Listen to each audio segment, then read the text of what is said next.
Welcome to my channel कैरा तत्व। तो आज जो टॉपिक हम पढ़ने जा रहे हैं वो है एनलिंक्ड ग्लाइकोसाइलेशन इन एंडोप्लाज्मिक रेटिकुलम। तो चलो स्टार्ट करते हैं। तो ये मैंने एक डायग्राम बनाया है, इससे आपको थोड़ा बेसिक क्लियर हो जाएगा कि कैसे और क्यों ये चीज़ें हो रही है या परफॉर्म की जा रही है। तो ये हमने बनाया है न्यूक्लियस। ठीक है। तो न्यूक्लियस के अंदर जो होता है रेप्लिकेशन परफॉर्म होता है, देन ट्रांसक्रिप्शन होता है। ट्रांसक्रिप्शन के बाद जो है एमआरएनए बनता है, और एमआरएनए जो है न्यूक्लियस के आउटर मेम्ब्रेन में जो है बहुत सारे चैनल्स पाए जाते हैं। मेनली ये जो चैनल्स होते हैं वो गेटेड चैनल्स होते हैं, और इसके थ्रू जो एमआरएनए है ये जो है न्यूक्लियस से बाहर आ जाता है। जैसे वो बाहर आता है तो ये पूरा जो मैंने बाहर बनाया न्यूक्लियस के बाहर, ये साइटोप्लाज्म वाला एरिया है। ठीक है। तो जैसे ही साइटोप्लाज्म में आता है एमआरएनए, तो यहाँ पे इसको मिलते हैं राइबोसोम्स। अब राइबोसोम्स जो होते हैं दो टाइप के हो सकता है कि वो फ्री राइबोसोम्स हो, या फिर ये भी हो सकता है कि वो जो है एंडोप्लाज्मिक रेटिकुलम से अटैच होने वाले राइबोसोम्स हो, जिसको हम बोलते हैं रफ एंडोप्लाज्मिक रेटिकुलम। ठीक है, उसमें पाए जाने वाले राइबोसोम्स। अब ये जो दोनों टाइप के राइबोसोम्स होता है ना, इनमें जो प्रोटीन्स बनते हैं वो भी अलग अलग बनते हैं। जैसे कि एग्जाम्पल के लिए जो फ्री राइबोसोम्स होता है ये ऐसे प्रोटीन्स बनाता है जो कि साइटोप्लाज्म के अंदर रहने वाले प्रोटीन होते हैं। जैसे इसके अंदर आप एग्जांपल ले सकते हो, जैसे कि साइटोप्लाज्म में जितने भी प्रोटीन्स होंगे तो उनको बनाने का काम जो है फ्री राइबोसोम्स का होगा। या फिर जो सेल है, सेल की जो मेम्ब्रेन होती है उसके जो इनर साइड होता है, यानी कि साइटोप्लाज्मिक वाली साइड, वहाँ पे जो प्रोटीन्स रहते हैं उनको भी बनाने का काम जो होता है फ्री राइबोसोम्स का होता है। ठीक है। और जो रफ ईआर होता है इसके अंदर जो प्रोटीन्स बनते हैं मेनली इनको टारगेट किया जाता है अलग अलग डिफरेंट ऑर्गेनल्स पे। इसके अलावा जो सेल के बाहर जाने वाले जो प्रोटीन्स होते हैं उनको भी, उनके लिए भी जो है रफ ईआर ही जो है प्रोटीन बनाता है। ठीक है।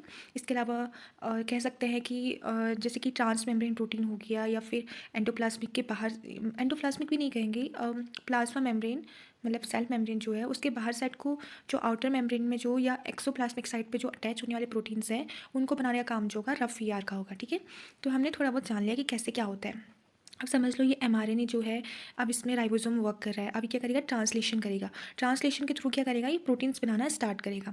अब धीरे धीरे जैसे जैसे प्रोटीन बनेंगे तो प्रोटीन में भी क्या है कि बीच में कुछ सीक्वेंस पाए जाते हैं जिसको हम टारगेट सीक्वेंसेस बोलते हैं। अब ये टारगेट सीक्वेंसेस जो है ये अलग अलग हो सकता है, और ये जो है टारगेट बताते हैं कि ये जो प्रोटीन है इसको कहाँ जाना है। ठीक है। ठीक है, इसका एक एग्जाम्पल हम लेते हैं। जैसे कि हमने यहाँ पे एक एग्जाम्पल लिया एक ऐसे प्रोटीन का जो बना है यहाँ पे, जिसके मिडल रीजन में जो है आर के रिच सिग्नल्स देखने को मिल रहे हैं। देखो आप देख लोगे कि आर लिखा है। आर का मतलब है आर्जिनिन, के का मतलब है लाइसिन। तो ये सिग्नल्स जो है मिडल में पाए जा रहे हैं। तो ये क्या सिग्नल देता है कि ये जो प्रोटीन है ये न्यूक्लियस के अंदर एंटर करेगा।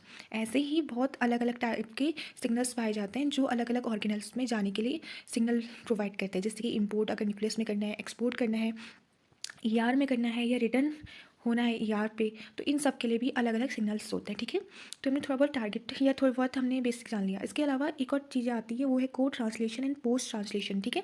तो कोड ट्रांसलेशन का मतलब है जैसे जैसे हमारा जो प्रोटीन बनता रहेगा उसके बीच में जैसे ही हमारा जो टारगेट सीक्वेंस आ जाएगा तो उसे पता चल जाएगा कि इसे कहाँ जाना है। तो वो जाके उसी, जैसे एग्जाम्पल के लिए ले लेते हैं हम ईआर का ले लेते हैं एग्जाम्पल। ठीक है। तो एंडोप्लाज्मिक रेटिकुलम में बनने के लिए या उसके अंदर एंटर करने के लिए कोई प्रोटीन आया। ठीक है। उसका टारगेट सीक्वेंस जो है साइटोप्लाज्म में मिल गया।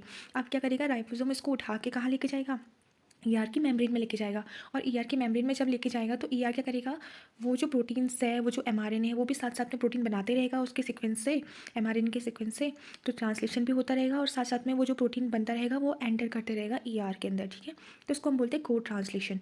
इसका मतलब है कि साथ साथ में जो है दोनों प्रोसेस हो रही है, यानी कि ट्रांसलेशन भी हो रहा है और एंटरिंग भी हो रही है टारगेट सीक्वेंस, टारगेट रीजन पे जाके। ठीक है।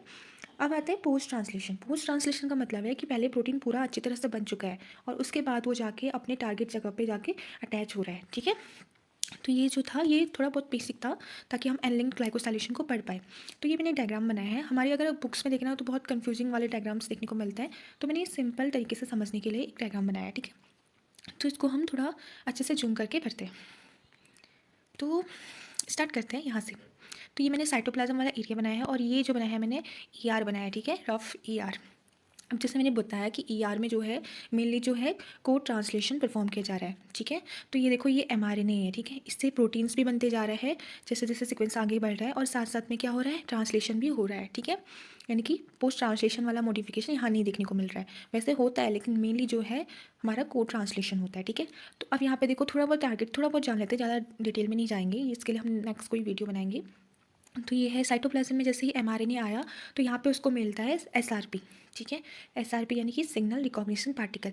ये जाके क्या करेगा, इस एमआरएनए को पकड़ेगा और इसको लेके जाएगा ट्रांसलोकोन के पास। ठीक है, तो ट्रांसलोकोन जो होते हैं इनको हम चैनल बोलते हैं। ये क्या करेगा, इसी के चैनल के अंदर से ही जो प्रोटीन्स है वो अंदर एंटर करेगा। और इसके अलावा यहाँ पे मिलते हैं सिग्नल पेप्टिडेज। इनका काम क्या होता है, इनका काम होता है कट करना, यानी कि सिग्नल जैसे ही अंदर एंटर करेगा ईआर के, तो ये जाके इसको कट कर देंगे। ठीक है, तो मेनली हर जगह ये दिख जाता है कि प्रोटीन्स जब ट्रांसलेशन होता है तो पहले एन टर्मिनल ही बनता है। ठीक है, तो ये आप थोड़ा बहुत जान लो। अब हम मेन जो टॉपिक है उस पर आते हैं। ठीक है, तो स्टार्ट करते हैं। तो देखो, ये है रफ ईआर।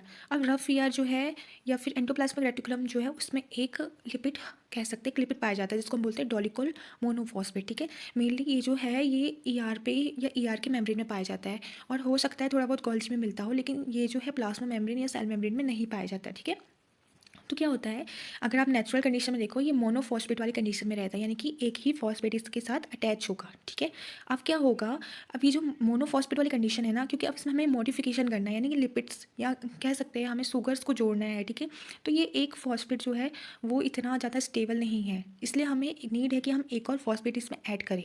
ठीक है, तो क्या होता है, इसको ऐड करवाने के लिए आता है सीटीपी। जैसे एटीपी होता है, जीटीपी होता है, वैसे सीटीपी होता है। सीटीपी जो है मेनली वर्क जो करता है वो लिपिड्स के साथ करता है। ठीक है, तो ये जो डोलिकोल मोनोफॉस्फेट है, क्योंकि सीटीपी आया उसने क्या किया, एक अपना फॉस्फेट जो है इसको डोनेट कर दिया। अब क्योंकि अब क्या हो गया, डोलिकोल जो है मोनोफॉस्फेट से किस में कन्वर्ट हो गया, डोलिकोल डाईफॉस्फेट में कन्वर्ट हो गया। ठीक है, अब क्या होता है देखो आगे, जैसे ही डाईफॉस्फेट में कन्वर्ट हो गया तो धीरे धीरे क्या है, शुगर्स के मोइटीज आएंगे और इसके ऊपर जाके अटैच हो जाएंगे। ठीक है, अब यही वाला जो प्रोसेस हुई है ना, यहाँ पे देखो एक एक बार जो है एनर्जी यहाँ पे ऐड हुई है। ठीक है, और ये एनर्जी ज़रूरत इसकी नीड भी है, क्योंकि लास्ट में जब जो ये डोलिकोल डाईफॉस्फेट बना है, ये क्या करेगा, जब ये अपने जो शुगर्स की जो चेन है या माइटिस जो ये बनाएगा उसको जब ट्रांसफ़र करेगा प्रोटीन्स के पास, तो उस टाइम पे जो है इसकी जो एनर्जी है, जब ये टूटेगा डाईफॉस्फेट से मोनोफॉस्फेट में टूटेगा, उस टाइम पे ये जो है ज़्यादा स्टेबल हो पाएगा और अच्छे से ट्रांसफ़र कर पाएगा प्रोटीन्स को, अपनी जो शुगर की चेन ये बनाएगा उसको। तो इसलिए डाईफॉस्फेट होना बहुत इंपॉर्टेंट है यहाँ पे। ठीक है, अभी इसके अलावा और जगह पे कहीं पे भी एनर्जी की नीड नहीं होती है। ठीक है, ये सिर्फ ट्रांसफ़र करने के लिए ही होती है फॉस्फेट को। ठीक है, और लास्ट में ये जो है बहुत यूज़फुल भी हो जाती है। ठीक है, तो अब आगे बढ़ते हैं। तो ये देखो, अब क्या होता है, अब साइटोप्लाज्मिक वाले साइड पे ही डोलिकोल मोनोफॉस्फेट जो था वो डाईफॉस्फेट में कन्वर्ट हो चुका है। अब यहाँ पे आता है यूडीपी। ठीक है, अब ये जो यूडीपी है या जीडीपी है, ये सब जो है अपने अकॉर्डिंग आते हैं, जैसे कि एन एसिटाइल ग्लूकोसामीन जो है वो ज़्यादा जो मतलब कह सकते हैं बॉन्डिंग करता है वो यूडीपी के साथ करता है। ऐसे ही जीडीपी के साथ जो है मेनोज ज़्यादा करता है। तो ये अपने मेटाबॉलिज्म जो जिनके साथ ज़्यादा स्टेबल है उन्हीं के साथ करता है। ठीक है, अब क्या है, यूडीपी फॉर्म में जैसे आपने देखा होगा ज़्यादातर जो होता है एटीपी जीटीपी ऐसे फॉर्म्स में होता है। तो क्या होता है कि यूटीपी फॉर्म में इसलिए क्योंकि पहले ये यूटीपी फॉर्म में था। ठीक है, लेकिन जब इसका जो बॉन्डिंग हुई है, शुगर के साथ बॉन्डिंग करी इसने, तो ये जो यूटीपी है ये कन्वर्ट हो गया यूडीपी पे और इसने इसके साथ बॉन्डिंग कर ली। और इसका काम क्या है, इसका काम ये नहीं है एनर्जी ट्रांसफ़र करना, इसका काम है खाली जो इसके साथ शुगर अटैच है उसको इसको ट्रांसफ़र करना। ठीक है, तो इसके साथ जो आया है शुगर वो है एन एसिटाइल ग्लूकोसामीन। इसको हम अभी आगे की जितनी भी प्रोसेस है उसमें नैक कहेंगे। ठीक है, तो नैक इसको लेके नैक को लेके ये आ गया। ठीक है, अब क्या होता है कि एक बार ये आया, यूडीपी आया, एक नैक को लेके आया, इसने इस पर ट्रांसफ़र कर दिया। अब क्या होता है, अब आगे दूसरी प्रोसेस। अब कुछ टाइम बाद क्या होगा, दूसरा नैक आएगा। ठीक है, मतलब यूडीपी एक और नैक को लेके आएगा, उसको भी इसके ऊपर अटैच करवा देगा। तो अभी कितने अटैच हो चुके हैं, 2 नैक इस पर अटैच हो चुके हैं। ठीक है, अब उसी साइटोप्लाज्मिक वाली साइड पे क्या आएगा, जीटीपी आएगा। ठीक है, जीटीपी यहाँ पे मैंने क्या लिखे, 5 जीटीपी लिखे हैं। ठीक है, तो ये 5 जीटीपी का मतलब ये नहीं कि 5 जीटीपी साथ साथ आ जाएंगे, इसका मतलब ये नहीं है। इसका मतलब ये है कि 1 बाई 1 जो है, पहले एक जीटीपी आएगा, फिर दूसरा जीटीपी आएगा, फिर तीसरा जीटीपी आएगा, इस तरह से 5 जीटीपी आएंगे और उनके साथ अटैच है ये मैनोस। ठीक है, तो ये मैनोस को लेके आएंगे 1 बाई 1 और इसके ऊपर अटैच करवा देंगे। ठीक है, तो अब इसको हम दूसरे डायग्राम से समझते हैं। तो ये रहा हमारा डायग्राम। ठीक है, ओके,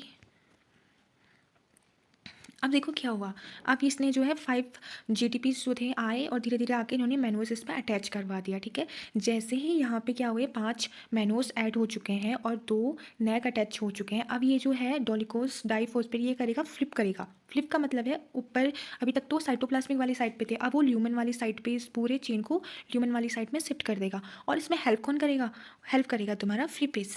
तो फ्लिपेज जो है इसको कह सकते हैं एक ट्रांसलोकोन की तरह होता है। ये क्या करता है, फ्लिप करता है लिपिड्स को, ठीक है। तो इसने इसको लिपिड को फ्लिप कर दिया और जैसे ये फ्लिप हो गया, ये ल्यूमन वाली साइड पे आ गया है। अब क्या होगा कि बाकी के 4 जीटीपीस और लेके आएंगे मैनोज को और उसको ट्रांसफ़र कर देंगे इसी शुगर के चेन पे। अब आप सोचोगे कि ऐसे कैसे करा है, कि कहीं इसमें एक्सो या एंडोसाइटोसिस तो नहीं हो रही है, पर नहीं, इसमें एंडोसाइटोसिस नहीं होती है। बल्कि इस केस में क्या होता है कि जो डोलिकोल डाइफॉस्फेट है, ऐसा नहीं है कि पूरी ईआर में एक ही डोलिकोल डाइफॉस्फेट बना है, ऐसा नहीं है, मतलब बल्कि बहुत सारे डोलिकोल डाइफॉस्फेट ऑलरेडी प्रेजेंट होते हैं ईआर पे। तो इस वजह से जो है अलग अलग यहाँ पे और भी जो होंगे डोलिकोल डाइफॉस्फेट होंगे, जो क्या कर रहे होंगे, फ्लिप कर करके जो है इन मैनोज को यहाँ ऐड करवा रहे होंगे, ठीक है। तो यहाँ पे इन्होंने ऐड करवाया, ठीक है। तो पहले से ही 5 थे, फिर 4 और ऐड हो चुके हैं, तो कुल मिला के कितने हो गए, 9 मैनोज यहाँ पे बन गए हैं और 2 नेक तो ऑलरेडी अटैच है, ठीक है। उसके बाद आता है यूडीपी। तो 3 यूडीपी अलग अलग बार आएंगे, अपने साथ लेके आएंगे ग्लूकोज को, ठीक है। अब ये यूडीपी जब यहाँ आए, ग्लूकोज को लेके आए, अभी क्या करेंगे, ग्लूकोज को भी इसके ऊपर अटैच करवा देंगे। तो अभी कुछ कितने हैं पूरे टोटल देखो तो 2 हमारे नैग हो गए हैं, इसके अलावा 9 मैनोज हो चुके हैं और 3 जो है हमारे ग्लूकोज बन चुके हैं, ठीक है। तो ये सब चीज़ें यहाँ पे हो चुकी हैं। अब आता है हमारे इस पूरे केस पे प्रोटीन, ठीक है। अब जैसे ये पूरी शुगर की चेन बन चुकी है, अब इसको हम क्या करेंगे, ट्रांसफ़र करेंगे। किस में ट्रांसफ़र करेंगे, प्रोटीन में ट्रांसफ़र करेंगे। ये प्रोटीन की ही चेन मैंने वहाँ से यहाँ तक बना के लेके आई हूँ, ठीक है। अब प्रोटीन में भी जो है एन टर्मिनल पे ट्रांसफ़र किया जाएगा इस पूरे चेन को। एन टर्मिनल में भी एक सीक्वेंस होना चाहिए, ठीक है। और वो सीक्वेंस है NXST। एन का मतलब है एस्पार्जिन, एक्स मतलब कोई भी अमाइनो एसिड चलेगा, और एस और टी का मतलब है या फिर सेरीन होना चाहिए या थ्रियोनिन होना चाहिए। तो जहाँ पे भी ये सीक्वेंस मिलेगा एन टर्मिनल में, वहाँ पे इस शुगर की चेन को जो है ट्रांसफ़र कर दिया जाएगा। और ट्रांसफ़र करने के लिए कौन सा एंजाइम यूज़फुल होगा या यूज़ किया जाएगा, वो है OST, यानी कि ओलिगोसैकेराइल ट्रांसफरेज एंजाइम, ठीक है। ये आएगा और क्या करेगा, इसको इस पूरी शुगर की चेन को जो है इस पर ट्रांसफ़र कर देगा, ठीक है। तो ट्रांसफ़र के लिए एस्पार्जिन का होना बहुत इंपॉर्टेंट है और ये सीक्वेंस ये होना चाहिए। अब जब यहाँ पे इसको ट्रांसफ़र कर दिया जाएगा इस शुगर के मॉलिक्यूल्स को इस प्रोटीन में, तो यहाँ पे जो लिंकेज होगा वो होगा एमाइड लिंकेज, क्योंकि एन टर्मिनल में फिर ऊपर से एस्पार्जिन है। एस्पार्जिन जो होता है बेसिक होता है, इसमें NH3 ग्रुप होगा, तो उसके साथ ये लिंकेज करेगा और लिंकेज जो होगा वो एमाइड लिंकेज होगा। और जो यहाँ पे बॉन्ड बनेगा प्रोटीन और शुगर माइटिस के बीच में, वो होगा बीटा एन ग्लाइकोसिडिक लिंकेज, ठीक है। तो ये सारी चीज़ें हो जाएंगी। उसके बाद क्या होगा, जैसे ही प्रोटीन में ये शुगर की माइटिस जो है अटैच हो जाएंगी, इसको ट्रांसफ़र कर दिया जाएगा गोल्जी के अंदर, ओके। तो देखो अब क्या होता है, अब जैसे ही अगर हमें गोल्जी में इसको ट्रांसफ़र करना है इस पूरे प्रोटीन्स को, तो हमें क्या करना होगा, इसमें से ये जो शुगर माइटिस है जो कि अभी अटैच हो रखी है प्रोटीन के साथ, तो हम क्या करेंगे, यहाँ से कट करेंगे। हम क्या कट करेंगे, 3 ग्लूकोज को हटा दिया जाएगा, रिमूव कर दिया जाएगा, और इसके अलावा 1 मैनोज को भी रिमूव कर दिया जाएगा। तो अब कितने बचे टोटल, यानी कि 2 नैक बचे और कितने, 8 मैनोज की रेसिड्यू बचे, ठीक है। तो यही जो है अंदर जाएंगे गोल्जी के, ठीक है। अब यहाँ पे जो हटाने का काम करेगा वो है ग्लूकोसाइडेज और एक होगा फ्यूकोसाइडेज या मेनोसाइडेज, ठीक है। तो मेनोसाइडेज एक को रिमूव कर देगा और ग्लूकोसाइडेज जो है 3 ग्लूकोज को रिमूव कर देंगे। अब इसका रीज़न क्या है कि इसको रिमूव क्यों करा जा रहा है, पहले इसको अटैच करा हमने ग्लूकोज को, इतनी पूरी मेहनत करी डॉलिकोल ने, और लास्ट में इसको रिमूव भी करना पड़ा है। तो ये सारा काम जो है सिग्नलिंग के लिए किया जाता है और ये चेक करने के लिए किया जाता है कि हमारा जो प्रोटीन है वो सही तरीके से फोल्ड हुआ है या फिर उसमें अच्छे से सब कुछ ठीक है, कोई कुछ डिसफंक्शन तो नहीं है, फोल्डिंग अच्छे से हो रखी है, कुछ प्रॉब्लम तो नहीं है, ये सब चेक करने के लिए किया जाता है। तो यानी कि जो मतलब कह सकते हैं प्रोटीन्स जो है अच्छे से फोल्ड हुआ होगा, उसमें शुगर के रेसिड्यू बिल्कुल प्रॉपर बने होंगे, उन्हीं में से ही ये चीज़ें रिमूव की जाती है। पर ऐसा हर केस में नहीं होता, कई बार जो है इनकरेक्ट भी देखने को मिलता है। तो देखो कभी कभी क्या है, इनकरेक्ट देखने को मिलेगा, सीक्वेंस उसमें अच्छे से वर्क नहीं हुआ होगा, तो उस टाइम पे क्या होगा, ये जो है ये जो चेन बनी है उसमें हम क्या करेंगे, एक ग्लूकोज को ऐड कर देंगे, मैनोस उतने ही रहेंगे और नेक जो है 2 उतने ही रहेंगे, लेकिन एक ग्लूकोज को हम ऐड कर देंगे। पहले हमने रिमूव करा, फिर हमने देखा कि यार ये इसमें तो कुछ इनकरेक्ट देखने को मिल रहा है, तो हमने एक ग्लूकोज को अगेन ऐड कर दिया इसके ऊपर, ठीक है। तो इसके बाद ये काम जो करेगा वो करेगा ग्लूकोसाइल ट्रांसफरेज, ठीक है। ट्रांसफरेज का मतलब है ऐड करना, ट्रांसफ़र करना एक ग्लूकोज को, ठीक है। और ग्लाइकोसाइडेज का मतलब था साइडेज यानी कट करना, ठीक है। तो हमने इनकरेक्ट फोल्डिंग को ठीक करने की कोशिश करी, ठीक है। इसके लिए भी जो है बहुत सारी प्रोटीन्स कह सकते हैं या फिर कह सकते हैं और चीज़ें भी जो है बहुत हेल्प करती है, जैसे चैप्रोन्स हो गए, ठीक है। तो कैलनेक्सिन हो गया, तो और भी जो फोल्डिंग करने वाले जो प्रोटीन्स या एंजाइम्स होते हैं वो भी इसमें हेल्प करते हैं, ठीक है। लेकिन अगर ये ठीक हो गया तो तब तो ठीक है, अगर लेकिन फिर भी ये ठीक नहीं हो रहा है, मिसफोल्ड ही रह रहा है, तो अब क्या करना जाएगा, इसको ER से बाहर निकाल दिया जाएगा, क्योंकि ER के अंदर रहेगा तो क्या होगा, बहुत ज़्यादा एक्यूमुलेट हो जाएगा और ER की फंक्शनिंग भी ख़राब हो सकती है, इसलिए इसको यहाँ से क्या किया जाएगा, रिमूव कर दिया जाएगा। तो यहाँ पे होता है चैनल्स, ठीक है, इस चैनल्स के थ्रू इसको बाहर निकाला जाएगा। यहाँ पे होता है यूबिक्यूटिन लाइगेज, ईआर की मेम्ब्रेन में ही पाया जाता है। ये क्या करता है, यूबिक्यूटिन के जो चेन होती है उसको ऐड करता रहता है इस प्रोटीन्स के ऊपर, ठीक है। और जैसे ही ये साइटोप्लाज्म वाले एरिया में जाएगा तो वहाँ पे होंगे प्रोटियोजोम। तो प्रोटियोजोम्स यूबिक्यूटिन को जो है आइडेंटिफाई करेंगे और उसको डिग्रेड कर देंगे साइटोप्लाज्म में। इसके बाद ये जो प्रोटीन है इसको डिग्रेड कर दिया जाएगा, ठीक है।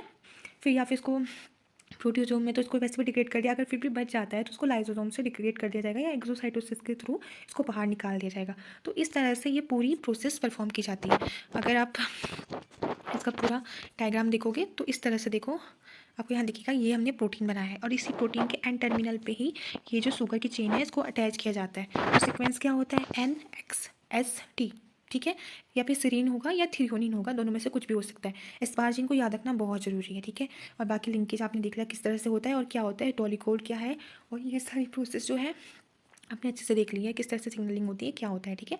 तो अब हम क्या करते हैं, इसको एक और डायग्राम से सीख लेते हैं थोड़ा सा। अगर आपको उसमें क्लियर नहीं होगा तो ये बुक का डायग्राम है, इससे भी आप समझ सकते हो, ठीक है। तो देखो अगेन एक बार और देख लेते हैं। तो ये रहा डोलिकोल मोनोफॉस्फेट, ठीक है। अब हमने क्या किया, सीटीपी दिया, सीटीपी जो है सीटीपी में कन्वर्ट हुआ और एक फॉस्फेट को ट्रांसफर कर दिया, ठीक है।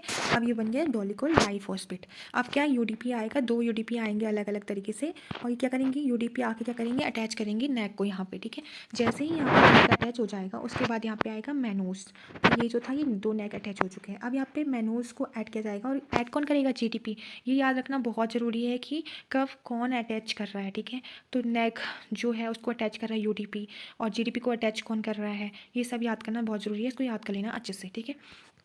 तो 5 जीडीपी जो है लेके आएंगे मैनोस को और इसमें अटैच करेंगे। उसके बाद फ्लिपेज वाली एक्टिविटी होगी और इसको फ्लिप करके अंदर डाल दिया जाएगा, ठीक है। जैसे ही फ्लिप होके ल्यूमेन वाली साइड पे आ जाएगा ईआर के, तो फिर क्या होगा इसमें, उसके बाद आएंगे 4 जीडीपीज जो है मैनोस को और लेके आएंगे और इसमें अटैच कर देंगे। तो पूरी चेन जो बन जाएगी वो 9 मैनोस की चेन बन जाएगी और 2 नैग उसमें होंगे अटैच। उसके बाद क्या होगा जो मैंने बताया था आपको, फिर क्या आएंगे, ग्लूकोज के मॉलिक्यूल्स आएंगे, ग्लूकोज को भी इसमें ऐड किया जाएगा, ठीक है।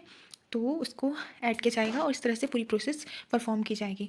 तो आप एक बार अच्छे से देख लेना कि यूडीपी जो ग्लूकोज है उसको भी जो लेके आता है वो यूडीपी लेके आता है, और जो नेक था उसको भी लाने का काम जो था यूडीपी का था, ठीक है। और जीडीपी जो है सिर्फ मैनोज को लेके आ रहा है, ठीक है। और कब कितने चीज़ें बचेंगी वो भी याद कर लेना, ठीक है। तो फिर ये जैसे ही बन जाएगा ये जो प्रोटीन, जैसे ही ये सारी चीज़ें हो जाएंगी तो ये जो प्रोटीन अंदर एंटर करा है ईआर पे, इसी पे ही जो है इस सीक्वेंस में उसको अटैच कर दिया जाएगा। और अब अगर आप ये सोच रहे हो कि ये पहले क्यों नहीं अटैच किया जा रहा, मतलब जैसी प्रोटीन बन गई थी उसी टाइम अटैच कर देते, इतनी बड़ी चेन बनाने की ज़रूरत क्या थी, तो उसी टाइम पर अटैच करते रहते, पूरी प्रोसेस क्यों हुई है। तो उसका रीज़न ये है कि अगर पहले ही सारी चीज़ें अटैच कर दी जाएंगी तो फोल्डिंग अच्छे से नहीं होगी। और ऐसा नहीं है कि ये जो सीक्वेंस है ये सिर्फ एक ही सीक्वेंस पाया जाए, उस हो सकता है उस प्रोटीन में बहुत सारी सीक्वेंस पाया जाए। और एक चीज़ और क्लियर करना बहुत ज़रूरी है कि जितने भी प्रोटीन्स एंटर होते हैं ईआर के अंदर, ज़रूरी नहीं है कि सबके अंदर यही मॉडिफिकेशन हो। मेनली बहुत सारी प्रोटीन्स में ये मॉडिफिकेशन देखने को मिलता है, लेकिन सारे ही टोटली हम नहीं कह सकते हैं, ठीक है। अब एक और स्लाइड में हम देखते हैं कि why glycosylation is needed, help in proper protein folding. दूसरा इंक्रीज प्रोटीन की स्टेबिलिटी को इंक्रीज करता है। थर्ड करता है act as a quality control tag, ठीक है। क्वालिटी कंट्रोल तो कर रहा था जो, जिसमें हमने क्या कर रहा था, इस डायग्राम में हमने देखा था, यस इस डायग्राम में हमने देखा था गोल्जी में वही ऐड हो रहा था या वही जा रहा था जिसमें हम क्या कर रहे थे, 3 ग्लूकोज को हटा रहे थे और एक मैनोज को हटा रहे थे। अगर वो प्रोटीन में कुछ डिसफंक्शन देखने को मिल रहा था उसको हम इनकरेक्ट से उसको करेक्ट करने की कोशिश कर रहे थे, और उसके बाद भी अगर वो करेक्ट नहीं हो रहा था, सेवरली मिसफोल्डेड हो रहा था, तो उसको हम यूबिक्विटिन लाइगेज की हेल्प से क्या कर रहे थे, यूबिक्विटिन ऐड कर रहे थे और उसको वहाँ से रिमूव करा दे रहे थे। तो ये चीज़ कर रहा था। और लास्ट है required for correct transport and function, ठीक है। एक चीज़ और याद कर लो कि जो गोल्जी मतलब सॉरी ईआर है, ईआर के बाद वो चीज़ें गोल्जी में जाती है प्रोटीन्स, एंड गोल्जी के बाद ही वो जो है अलग अलग ऑर्गेनल्स में एंटर करती है, या फिर जिनको सेल के बाहर जाना होता है वो सेल के बाहर जाती है, ठीक है। तो ये जो है अगर ईआर में ही डिसफंक्शन हो जाए प्रोटीन के अंदर तो ये ज़रूरी है कि ईआर में ही उसको ठीक कर दिया जाए, नहीं तो वो गोल्जी में जाके और चीज़ें बिगाड़ सकती है, ठीक है। अब हम कुछ एमसीक्यूज परफॉर्म या चेक करते हैं कि हमें कितना, हमें ये टॉपिक से रिलेटेड क्वेश्चन हमसे बनते हैं, ठीक है। पहला है अच्छा, एक काम करना, आप ये क्वेश्चंस लिख लो और इसके आंसर आप मुझे खुद ही कमेंट करना, ठीक है? कि आपको कितना समझ में आया, ये आपका भी चेक हो जाएगा नॉलेज, ठीक है? मैं एक बार पढ़ देती हूँ सारे क्वेश्चंस, ठीक है? In N linked glycosylation the glycan is first attached to. Second question है the consensus sequence required for N linked glycosylation is. Third question है initial N linked glycosylation of protein occurs in. The lipid carrier involved in N-linked glycosylation is. Fifth question है the oligosaccharide is transferred from the dolichol to protein by. ठीक है, question है the lipid carrier involved in N linked glycosylation is. Fifth question है the oligosaccharide is transferred from the dolichol to the protein by. Six question है which nucleotide sugar donate mannose during N linked glycosylation. Seven question है glucose residues are removed from N linked oligosaccharides in E R mainly for. उसके बाद eight question है N linked glycosylation is best described as. Ninth question है flipping of dolichol linked oligosaccharide across the ER membrane is carried out by. उसके बाद next question है which sugar is added last to the oligosaccharide chain inside ER lumen. उसके बाद next question है if a protein fails to fold properly in ER it is. अगला next question है proteins translated on rough E R mainly destined for. उसके बाद next question है which of the following best explain the role of डोलिकोल। And last question है many dolichol molecules working simultaneously in E R indicate.